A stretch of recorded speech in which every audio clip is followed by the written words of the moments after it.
আসসালামু আলাইকুম। শুরু করছি ফরাকত পর্ব ৮। লিখেছেন শফিকুল হাসান। কণ্ঠে আমি আসমা খাতুন। সূর্য হেলে পড়েছে। রৌদ্রের তেজ কমার কোনো লক্ষণ নেই। পূর্ব আকাশে কিছু কালো রঙের মেঘ হেয়ালির ছলে ভেসে বেড়াচ্ছে এখানে সেখানে। মাঝে মধ্যে দক্ষিণা হাওয়া বাতাস মানুষের তপ্ত শরীর ছুঁয়ে দিচ্ছে। কিছুটা হলেও লোকের স্বস্তি পাচ্ছে। বাড়ির ভিতর রাবিহা ঘরদুয়ার পরিষ্কার করে নিয়ে ব্যস্ত। সালেহা বেগম ঘরের ভিতরে গা থেকে কাপড় খুলে শুয়ে আছে। আজ বাড়িতে কোনো পুরুষ মানুষ নেই। বাহির থেকে আলো বাতাসের আনাগোনার জন্য সালেহা বেগম ঘরের সব দরজা জানালা খোলা রেখেছে। তার জন্য রাবিহা টেবিলের উপর লেবু শরবত বানিয়ে রেখেছে। তৃষ্ণা পেলেই সালেহা বেগম পান করবে। যদিও তার প্রচণ্ড পিপাসা লাগছে, ২-৩ বার শোয়া থেকে উঠি উঠি করছে, কিন্তু তার উঠতে মন চাচ্ছে না। হঠাৎ দেউড়ির কাছে একজন পুরুষ মানুষের গলা খাকরানির শব্দ শোনা যাচ্ছে। রাবিহার কাছে গলার এই শব্দটা বড়ই চেনা চেনা লাগছে। সে উঠান থেকে ২ কদম এগিয়ে দেউড়ির প্রবেশদ্বারে দাঁড়িয়ে রইল। হারিস ফকির মাথা নিচু করে বাড়িতে ঢুকছে আর ডাকছে, মামানি, মামানি, ও মামানি, বাড়িতে আছেন? আমি হারিস। ঘর থেকে সালেহা বেগম তার ডাক শুনে বলছে, হারিস আসছো বাবা? আমি আছি, ঘরে আছি, আসো। রাবিহা হারিস ফকিরের সম্মুখে দাঁড়িয়ে আছে। তাকে চিনতে বেশ বেকায়দায় পড়ে গেছে হারিস ফকির। সে পুরোই হতবাক। একজন অতি চেনা মানুষ কি করে আস্তে আস্তে এত অচেনা হয়ে যায়? মেয়েটির চেহারার কোনো লাবণ্য নেই। চোখের নিচে কালো দাগ পড়েছে, যেমনটা বর্ষাকালে অথই জলের ঢেউয়ের ছাপ। শুষ্ক মৌসুমে নদীর তীরে জেগে ওঠা তার রেখা। সারা দেহ তার যুদ্ধ বিধ্বস্ত চিত্র ফুটে উঠেছে। হারিস ফকিরকে দেখে তার ২ চোখ পানিতে টলটল করছে। হারিস ফকিরের বুকটাও কেন জানি ধুকধুক করে কেঁপে উঠল। খানিক পর সে নিজের মনে বেশ সাহস জুগিয়ে গলা পাল্টিয়ে চাপা হাসিতে রাবিহাকে জিজ্ঞেস করছে, রাবিহা না, কেমন আছো? শরীর স্বাস্থ্য দিয়ে অনেকটা বদলাইয়া গেছে। ভাত টাত খাও না? রাবিহা দীর্ঘ একটা শ্বাস ফেলে শাড়ির আঁচল মুড়িয়ে ২ চোখ মুছতে মুছতে বলল, নরকের চেলাকাঠির আর শরীর স্বাস্থ্য কি? সে তো চিরতরে জ্বলবে আর জ্বলবে, তার কোনো ক্ষান্ত নেই। হারিস ভাই, ভাত তো খাই, তবে মাঝে মধ্যে আমার খুব বিষ খেতে ইচ্ছে করে। রাবিহা, বইনামার জীবনে চলতে গেলে কিছু বিতৃষ্ণা, কিছু মান অভিমান, রাগ গুসা থাকবই। তাই বললা ছটফট কইরা আজে বাজে জিনিস খাইতে ইচ্ছা করলে তো চলবে না। তোমার জামাই বান্দরটা কই? সে তো ভাই স্বেচ্ছায় নিখোঁজে আছে। তার মানে? সে তার মার নির্দেশে নির্বাসনে গেছে। যেদিন আমি পুড়ে ছাই হয়ে যাব সেদিন সে বাড়ি ফিরবে। রাবিহা, তোমার শরীর স্বাস্থ্যের লগে দেখি মাথাটাও গেছে। হারিস ভাই, শরীরের সঙ্গে আমার মাথাটা যে আজ অব্দি আছে তাই বেশি। আচ্ছা, তাইলে এখন আমি ঘরে যাই, পরে তোমার লগে কথা বলবো নে। এদিকে মামি মেলা দিন ধরে আমারে খবর পাঠাইতেছে, তার লগে দেখা করে আসি। যান, ঘরেই যান, কোনো সমস্যা নেই, আপনার মামি ঘরেই আছে। হারিস ফকির খুক্কো করে গলা কাশি দিয়ে সালেহা বেগমের ঘরের চৌকাঠে পা রেখে জিজ্ঞেস করছে, মামি ঘরে না? হ্যাঁ বাজান, আমি ঘরেই, তুমি আসো, বসো। মামি, আপনার শরীরগত ভালোই আছে? হ্যাঁ আছে, ভালো। ভালোই বা আর কত থাকা যায়? এতদিন পর তুমি আমার বাড়ি এলে, কি খাবে বলো? না মামি, কিছুই খাবো না। কি বলো? মামার বাড়ি এসে কিছু মুখে না দিয়ে ফিরে যাবে, তা কি হয়? ঘরে টক দই আছে, শালি ধানের চিড়া, চিনি চাম্পা, কলা, বড়ই সুস্বাদু খাবার। তোমার মামার এগুলি খুব পছন্দের খাবার। তুমি না খেলে পরে পস্তাবে। মামি, দুনিয়ায় আমি কখনোই কোনো কিছুর জন্য আফসোস করি না, পস্তাই না। এটি তো খুব ভালো কথা। বাবাজি, তুমি কি আমার উপর কোনো কারণে অসন্তুষ্ট?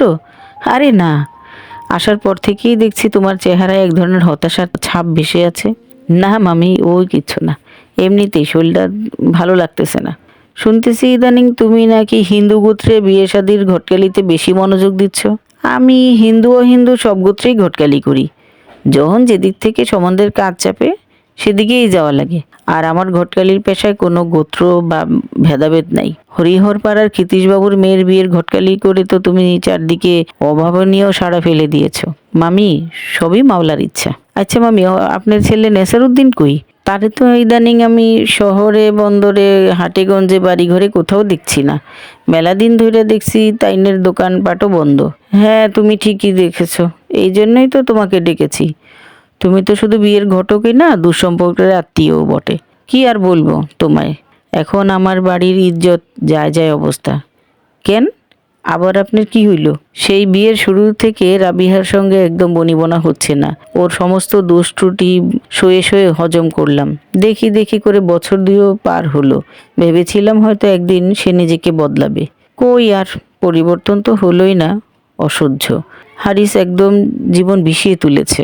কার লগে বনিবনা হইতেছে, না আপনার লগে না আপনার ছেলের লগে? আমার ছেলের লগে। আমাকে তো সে কখনো পাত্তাই দেয় না। এই নিয়ে আমার কোনো অভিযোগ নেই। যেমন করে আপনি কইলেন, আমি ভাবলাম আপনার লগেই রাবিহার বনিবনা হয় না।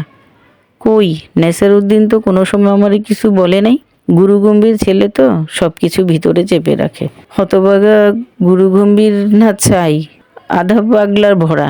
সারা দিন বগর বগর করতেই থাকে, আবার দেহে না ভালো মতন 2 চোখে। কি এর লগে কি যে জোড়া লাগান বুঝি না কিছু। বউ নিয়ে সে তো ভালোই মজে ছিল। রাবিহা খাস্তা হইলে সে এত বউ পাগল থাকতো? সালেহা বেগম হারিস ফকিরের অতি সত্য কথা শুনে কিছুটা নির্বোধের মতো হয়ে গেল। খানিক আমতা আমতা করে বলে উঠল, আরে না, আধা পাগল হবে কেন? ও এমনিতেই একটু সহজ সরল। চোখ তো আর সহজ সরল বুঝে না। ও তো জন্মের কানা। শোনো হারিস, এভাবে বলো না। এ যুগে কারণে অকারণে সচরাচর অল্প বয়সে অনেকেরই চোখের সমস্যা হচ্ছে। এটা তেমন কিছু না। মামি, ওর সমস্যা তো একটা না, বহুত সমস্যা। আর সত্য কখনোই পাশ কাটানো যায় না, এড়াইয়াও যাওয়া যায় না, মাইন্নাই নেওয়া লাগে। সত্য তো সত্যই। এখন রাবিহার বিষয়টা আমার লোক একটু খোলসা কইরা কম দেখি, আমি শুনি। সমস্যা ঝুলাইয়া রাখা তো লাভ নাই। তুমি স্বস্তির হয়ে বসো, আমি ধীরে সুস্থে সব কিছু খুলে বলছি। মামি, হিস্টোরি কি অনেক লম্বা চৌড়া? ঘটনা লম্বা হোক আর চৌড়া হোক, পুরো বিষয়টি তোমাকে স্বস্তির হয়ে শুনতে হবে। না শুনলে তুমি বুঝতে পারবে না। ঠিক আছে কোন, তবে যদ্দূর পারেন মামি একটু সংক্ষিপ্ত কইরা কইন। হ্যাঁ, আজ আমার হাতে সময় কম। দেখো হারিস, রাবিহা হলো আমার ছোট ছেলের বউ। আমি তাকে যে বুক ভরা আশায় এই বাড়িতে পুত্রবধূ করে নিয়ে এলাম, আজ আমার সঙ্গে সেই আশার 16 আনাই মাটি হয়ে গেছে। ঠুনকো এই সংসারে আমি বেশিরভাগ সময় অসুস্থ থাকি। ভেবেছিলাম সে এসে সংসারের হাল ধরবে। ছেলেটাও তেমন লেখাপড়া করেনি, অন্যান্য ছেলেদের থেকে তার রুজিও কম। তোমার মামা আর আমি মিলে এদিক ওদিক থেকে টেনে টুনে কিছু টাকা করিয়ে এনে তার ব্যবসা দাঁড় করিয়ে দিলাম। এখন দেখছি দিন দিন তার ব্যবসা রসাতলে গিয়ে বসেছে। কেন, ওই কি জুয়া টুয়া খেলে?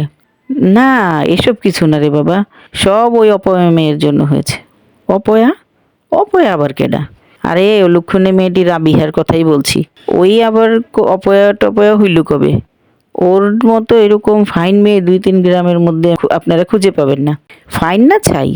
না আছে ওর চেহারার কোনো সৌন্দর্য, না আছে কথাবার্তার কোনো আদব কায়দা। মুখের যে ভাষা কর্কশ, সঙ্গে তার আচার ব্যবহারও জঘন্য। তার চেয়ে ভয়াবহ ব্যাপার হলো তার হাত টানের স্বভাব। আমার ছেলের ব্যবসার ফতুর হবে না তো কে ফতুর হবে? হারিস ফকির সালেহা বেগমের মুখে রাবিহার সম্বন্ধে অভিযোগ শুনে তার শরীর সহ 2 পা পুরোপুরি অবশ হয়ে আসছে। পুরোদমে মাথা ঝিনঝিন করছে। মনে হচ্ছে তার 2 কানে তীব্র গরমের বাষ্প বের হচ্ছে। যদিও হারিস ফকির বুঝতে পারছে সালেহা বেগমের সমস্ত অভিযোগই ভিত্তিহীন ও বানোয়াট, তবু নিজ কানে শুনতে তার খুব অস্থির লাগছে। মাঝে মধ্যে আবার তার মেজাজ তীব্র খেপিয়ে উঠছে। অনেক কষ্টে সে নিজেকে সামলিয়ে বলল, মামি, মানুষের রূপ শুধু দেখলেই হয় না, দেখতে হয় তীব্র অনুভূতির চোখে। রাবিহা অসম্ভব সুন্দর একটি মেয়ে, সৎ এবং খুবই সহজ সরল। তবে তার চুরির বিষয়টি আমার কাছে ভয়ানক অপবাদ বইলে মনে হইল। ধইরা নিলাম রাবিহা মানুষ হিসেবে খারাপ। মামি, জগতের সংসার ধর্মে বড় বড় সংসারে বহু অকর্ম লোক থাকে। সংসারের কর্তাগিন্নিরা এদের উপদ্রব সহ্য কইরাই সংসার চালায়। ব্যতিক্রম নাটক ফাটক দেখলাম আপনার সংসারেই। হারিস রাবিহার চুরির স্বভাব, এটি আমার চোখে দেখা। তুমি বিশ্বাস করো আর নাই করো, এ বাড়িতে আসার পর থেকে আমার আড়ালে খালি বাপের বাড়ির বোচকা পুটলি পাঠায়। তার সারা দিন এক চিন্তা, খালি বাপের বাড়ি আর বাপের বাড়ি। তাহলে এর স্বামীর সংসার আয় উন্নতি হবে কি করে? দেখেন মামি, ওগো বাড়ির মানুষের এই স্বভাব চরিত্র না। না খাইয়া থাকলেও কারোর কাছে হাত পাতবো না, ভিক্ষাও করবো না। আর চুরির করার চিন্তা তাদের লেগে একটা দুঃস্বপ্ন। শোনো বাবা, মানুষের অভাবে স্বভাব নষ্ট হয়ে যায়। তারও হয়েছে। সে আমার বাড়িতে এসে লোভ সামলাতে পারে নাই। যে সম্পদ আপনার পুতের আছেই কি, আর ছাতা নিবই কি? ও, তুমি যাই বলো, আমি তো জেনে শুনে ঘরে এমন চোর বউ রাখবো না। তাহলে এখন আপনি কি করতে চান? কিছু একটা বিহিত তো করবো বলেই তোমারে ডাকছি। এখন কি আপনি ছাড়াছাড়ি করাইবার সিদ্ধান্ত নিছেন? হ্যাঁ হ্যাঁ, তুমি একদম ঠিক ধরছো। মামি, আপনার সাহস আছে বটে। সচরাচর মহিলা মানুষের এইরকম বিপজ্জনক সাহস আমি আর দেখি নাই। হারিস, তুমি আমার ছেলের বিয়ের ঘটক ছিলাম, ভাবলাম এত বড় একটা সিদ্ধান্ত নিচ্ছি, আমার উচিত তোমাকে জানানো। ঘটকের কাম হইল বিয়ার আগে, ছাড়াছাড়ি বা তালাকের সময় ঘটককে তলব করে না, এই প্রথম দেখলাম। এই আজব কাণ্ড আমি আর দেখি নাই। হারিস, তুমি হলে আমাদের আত্মীয় সম্পর্কের ঘটক, অনাত্মীয় সম্পর্কের ঘটক হলে আমি তোমাকে ডাকতাম না। মামি, আমি তো কোনো সংসারের জোড়া ভাঙাই না, আমার কাম হলো জোড়া লাগানো। আর এই খাইচ্ছতের স্বভাবও আমার নাই। এইসব ঝুট ঝামেলা লইয়া যাইবেন বিয়ার কাজীর কাছে, উকিল মুক্তারের কাছে। চোর পুলিশ কাম এগুলি আমার না। হারিস, এখানে চোর পুলিশের কথা আসছে কেন? আমরা উভয় পক্ষের লোক একসঙ্গে বসে এই ঝামেলাটা শেষ করে দিব। ওর যা দেনা পাওনা আছে আমরা মিটিয়ে দিব, ঝামেলা তো আর জিয়ে রাখতে নেই। মামি, একবার চিন্তা করছেন, এই পৃথিবীতে ভয়ঙ্কর অন্যায়গুলো কিন্তু আমরাই করি, আমাদের মতো মানুষই করি বা অন্য কাউরে দিয়া করাই, কিন্তু তাতে কেউরই কোনো অনুশোচনা নাই। বুঝলাম না তুমি কি বুঝাইতে চাইছো। যেমন আপনার দিয়েই বুঝাই, আপনি একটা ভয়াবহ অপরাধ করতে যাইতেছেন মনে খুব মহা আনন্দে নিয়েই। আমি একটা জিনিস খেয়াল করলাম, আপনি হইলেন একজন স্ত্রী জাতি, যার দিলে থাকবো একজন পুরুষ জাতির থেকে বেশি অনুশোচনা আর মায়া মমতা। এখন দেখছি আপনার দিলে বিন্দু পরিমাণ মায়া মমতাও নেই। অনুশোচনার কথা বাদই দিলাম।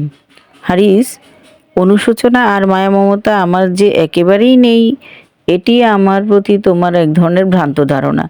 জগৎ সংসারে চলতে গেলে হার জিত থাকবেই, তবে পরাজয়ের পাত্রে আমি কখনো নিজেকে দেখতে চাই না। সংসার ধর্মে আমার কর্তৃত্ব বিস্তারে কেউ রক্তচক্ষু হয়ে দাঁড়াবে, এটি আমি কশ্চিনকালেও হতে দিব না। আপনি কি জানেন, আল্লাহ বৈধ বিধানে সবচেয়ে নিকৃষ্ট কাজটিই হলো তালাক। তালাক সংঘটিত হইলে আল্লাহ পাকের আরশও কাঁপে। একটা অসহায় আর নিরীহ মেয়ের উপর আপনাকে এই জুলুম নির্যাতন আল্লাহ কখনোই সইত না। শোনো হারিস, গভীরভাবে কিছু না জেনে শুনে কাউকে অভিশাপ দিতে নেই। আমরা তো সব কিছু আপোষই করব। রাবিহার 3 মাসের খরচ সহ সমস্ত প্রাপ্য আমরাও তাকে পরিশোধ করে দিব। মেয়ের পক্ষের লোকজন আপোষ না কইরা যদি কোর্ট কাছারি করে তখন কি করবেন? শেষমেশ থানা পুলিশ হইলে তখন আপনি হইবেন প্রথম আসামি, দ্বিতীয় আসামি হইব আপনার পোলা। সেসব পুলিশে ধরে নিলে হাজতে গিয়া পাছায় খালি খিঁচবো, তখন পস্তাইবার টাইম পাইতেন না। আরে না না, ওরা এসব কাণ্ড করবে না। বিত্তহীন মানুষ এভাবে জড়াবে না। টাকা কড়ি পাবে কোত্থেকে? পুলিশ আর উকিল পোষা চারটিখানি কথা। আমাদের দেশে এই 2 শ্রেণীর পেশার মানুষ রাস্তার ক্ষুধার্ত কুকুরের মতো টাকার জন্য হা করে। সব পুলিশ আর উকিল কি এক? ব্যতিক্রমও থাকতে পারে, তবে সংসার বড়ই নগণ্য। যদি ভাগ্যচক্রে ওদের পাল্লায় আপনি পইড়া যান, অবস্থা কি হইবে একবার ভাবছেন? হারিস, তোমার বিচরণ আর তোমার পৃথিবী হলো দাসপাড়া আর হরিহর পাড়া নিয়ে গুটি কয়েক গ্রামের আনাচে গানাচে, এর চেয়ে বেশি নয়। আর গোটা পৃথিবীর এখন শাসন করছে মন্দ শ্রেণীর লোকজন। মানুষের জীবন গতিও চলছে ওদের অনুসরণ করে। সৎ এবং বিশ্বাসভাজন লোকজন সংখ্যা অনেক কম। অসৎ লোকের পদচারণার ভিড়ে এরা গলা উঁচু করে কিছুই বলতে পারে না। কাল ভদ্রে কিছু বলার চেষ্টা করলে উল্টোই ওরা ফেঁসে যায়। হারিস ফকির সালেহা বেগমের গহীনে লুকায়িত তার সমস্ত চিন্তাধারার কথা শুনে একদম বোকাক্রান্ত হয়ে গেল। সালেহা বেগম কুটিল স্বভাবের মানুষ, তার সম্বন্ধে হরিস ফকিরের বরাবরই এই ধারণাই ছিল। সেই মানুষটির দুষ্ট চক্রের চিন্তাধারা যে এত গভীর, হরিস ফকির কোনোদিনও আন্দাজ করতে পারেনি। সত্যি স্ত্রী জাতির হিংস্রতা বড়ই মর্মান্তিক। এসব ভেবে হরিস ফকির একটি দীর্ঘ নিঃশ্বাস ফেলে সালেহা বেগমকে বলল, মামি, আমার একটা ধারণা ছিল পলিটিক্স শুধু দেশের মোড়ল টোরল আর নেতা টেতাদের মধ্যেই। এখন দেখি এটা পলিটিক্স গ্রামগঞ্জের পাক ঘরেও চলে আসছে। হরিস, তোমার যে তীক্ষ্ণ বুদ্ধির পর্যাপ্ত ঘাটতি আছে সেটা কি তুমি জানো? না তো, কখনো ভেবে দেখনি? না মামি, আমি এখনই নিজের এত যাচাই বাছাই কইরা দেখি নাই। মামি, আমার তীক্ষ্ণ বুদ্ধি না থাকলেও কুটনামির বুদ্ধি নেই। হুম, এটা তো ঠিক, তোমার কূটনামি বুদ্ধি নাই।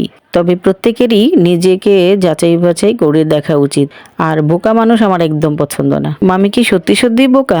হ্যাঁ, কিছুটা। তবে তোমার কিছু দিক অনেকের চেয়ে ভালো, তাই তোমাকে আমি বেশি পছন্দ করি। হরিশ ফকির সালেহা বেগমের পছন্দের তালিকায় থাকতে চাচ্ছে না, সে মূল ঘটনায় ফিরে আসতে চাচ্ছে।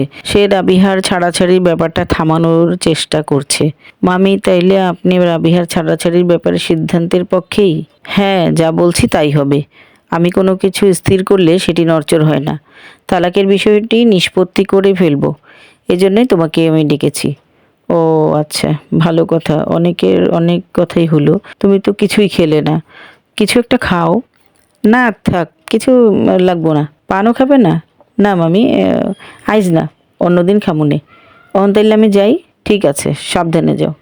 সময় পেলে আবার এসো। রাবিহার কিছুদিন যাবৎ বেশ বেখেয়ালির কর্মকাণ্ড হরহামেশা করে ফেলছে। উচিত অনুচিত কোনো কিছুই তার মস্তিষ্ক এখন আর বাধা দিচ্ছে না। আড়ি পাতার স্বভাব রাবিহার কোনো কালই অভ্যাস ছিল না। এখন সে প্রায়ই এই কাজটি করে। আজও সে তার শাশুড়ির ঘরের দুয়ারের কাছে বসে বসে সে হরিশ ফকিরের আর তার শাশুড়ির কথাগুলো মনোযোগ দিয়ে শুনছিল। দেউড়ি দ্বারে এসে দাঁড়িয়ে দাঁড়িয়ে অঝরে কাঁদছে। শুষ্ক মুখ, ভঙ্গুর চেহারার ভীষণ ক্লান্তির আর হতাশায় ব্যক্ত দেহ দেখে হরিশ ফকির আঁতকে উঠল। ও রাবিহা, তোমার একই অবস্থা? কাইন্দা কাইটটা দেখি চোখের পানি আর নাকের পানি এক হয়ে গেছে। ভাই, আমার জীবনটাই তো হলো দুঃখের নদী। চোখের পানি তো ঝরবেই। যে নদীর জলের নিচে অনবরত জ্বলছে অগ্নিলাভা, জলের উপর ঢেউয়ের বদলে দুলছে বাষ্প ধোয়া। আমার জনম জনম কাদাই লাগবে। তুমি তো আড়ালে থেকে সবই শুনছো। এখন আমার গোপন টোপন করার কিছুই নেই। এই বাড়িতে আওয়ার আগে আমি মনে মনে যা ভাবছিলাম তাই হয়েছে। বইনগো, চেষ্টা তদবির তো কম করলাম না। এই নারাজ কঠিন মহিলাকে রাজিই করাইতে পারলাম না। সে কখনোই রাজি হবে না, এ তো আমি ঢের বুঝেছি। এই অমানুষের কাছে হাত পেতে লাভ নেই। হরিশ ভাই, শাশুড়ি না হয় আমাকে সহ্যই করতে পারে না, সেটি আমি অগোচরে সইয়ে নিলাম। আমার সবচেয়ে বেশি কষ্ট হচ্ছে আমার নিজের স্বামীর জন্য। সে অতি সহজ সরল প্রকৃতির মানুষ। সে আমায় প্রচণ্ড ভালোবাসতো, যেখানটা আমি কখনো বিন্দু পরিমাণ ফাঁকি পাইনি। এই পাষাণী মহিলা মানুষটিকে কি করে যে বিষিয়ে তুললো আমার কাছ থেকে, আর কেমন করে যে আমার কাছ থেকেও সে তাকে বিচ্ছিন্ন করে রাখলো, আমি এটির কোনো কুল কিনারা পেলাম না। ভাই, কতদিন হয় এই মানুষটিকে আমি দেখিনি। মাঝে মধ্যে ওর জন্য মনটা ভীষণ উদাস উদাস লাগে। আমি কাউকে বলতে পারি না। কখনো কখনো মনে হয় এই বুঝি আমি বুক ফেটে মরে যাব।